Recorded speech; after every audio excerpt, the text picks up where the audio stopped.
Assalamu alaikum wa rahmatullahi wa barakatuhu. My name is Nur. My name is Nur. And together we are light-hearted dads.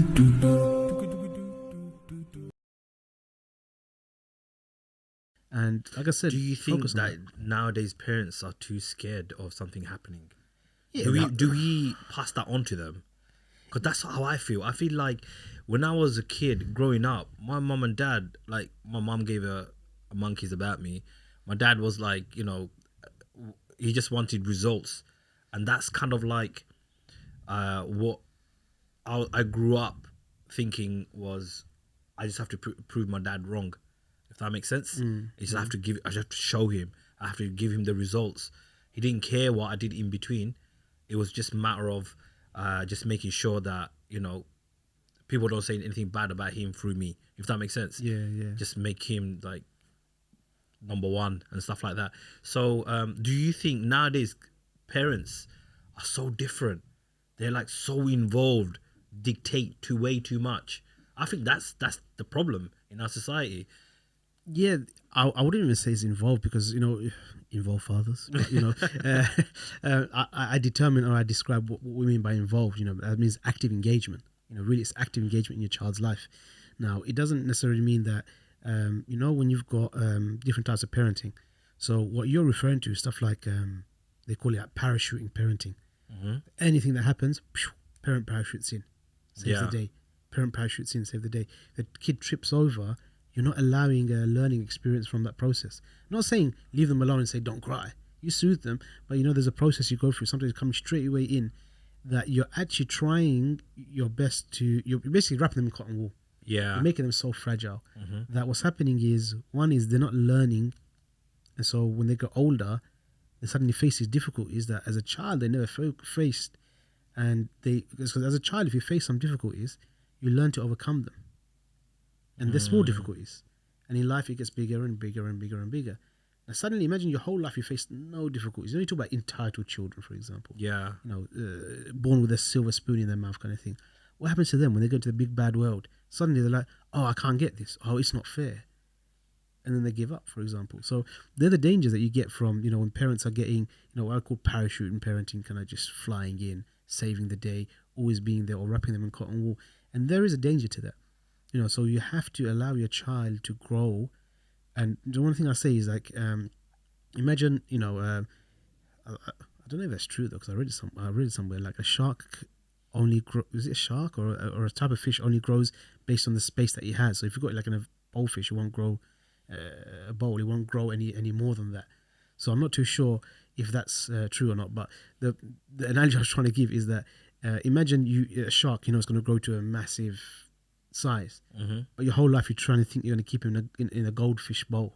Yeah, okay, I get what you mean now. You get me, yeah? So the kid's growing, you got to expand the boundaries. Yeah. You got to allow it to fall. You got to allow him to trip. True. Like, look, to be honest, you just using that analogy, I just thought, hang on, up to the age of 14, I wasn't allowed to go past my road. Like, literally, my house goes, you come in, through the gates, you go down around, it's like a little maze before you get into my house.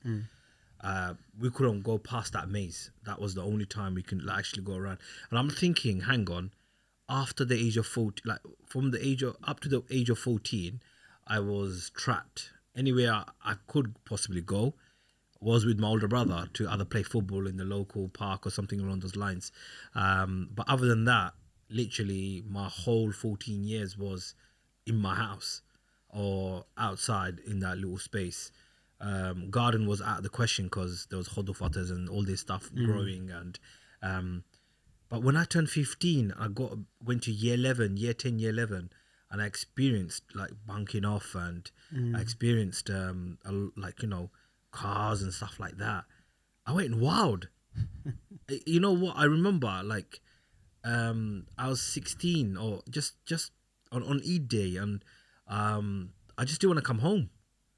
Like first time I was like literally out with my friends, and my parents were calling me saying come home. I literally ignored them. I literally stayed out all night, and I was thinking, hang on, like looking back at it, I don't regret it because I felt like I was so trapped. Does it make sense? And when I explored the world, and since that day, honestly, I went home, obviously got told off. I go, hang on, just got away with that. Couple of slaps, that was it. Like I've got slaps all throughout. For me, it was just like, oh, 1 or 2 more. That's all right. I can handle that. And the consequences wasn't deep enough, if that makes sense. So yeah, so that's literally that summer. All I did was stayed out, and it came to a point where I just wanted to explore. I had no control. It's almost like, okay, now we don't have no control of this kid. Anything could have gone wrong. So like, I wish that like I was quite, what do you call it, grounded, because I was like, no, I never drunk or never taken any drugs. So for me, it was like, ooh, I won't touch that, because I don't know why I always had this thing that if I died in that state, like that's the state I would come back in reality to Allah, in front of Allah. And that was my worry. Yeah. I've always had that, but it didn't never stop me from joyriding, never stopped me from doing crazy stuff like jumping and, you know, canoeing and, you know, mad stuff. But I'm just thinking like how do you, like, going forward, your son's 14. It's gonna be, you know, are you in a similar stage to my father, or are you more involved? Are you have you prepared for that? Because that's unknown to you, right? Yeah, no, without doubt. You know, kids, they're gonna go through those developmental stages, and when the kids hit the teens, it's the difficult waters, as I say, to navigate. But you know, just parents, and you speak to parents, and there's so many parents that I have sessions with, that the thing that they say is, you know, oh, you know, they're having problems with the kids, and that really boils down to what is a relationship, because the relationship's been just not there. Especially with dads, what tends to happen is they work. They play a disciplinarian role. So mum will say, "Wait till your dad comes home. You come home and you lay the law. You're judge, jury, and executioner." Yeah. So if you keep on having this kind of interaction with the kids, then what you're going to see is sometimes those kind of behaviors can start coming out when the kids go in there. But when you've got a relationship, then you realize that your child and you are really like intertwined, and and so even when kids play out, there's elements of regret there because they have got that tight connection that happens. So that's an important point. I know I've kind of sidetracked a bit from the question at hand, but the relationship's really important. But one of the things that I've done consciously with my son and with all of my kids is, as they get older, you give them more space, you give them more room, more independence.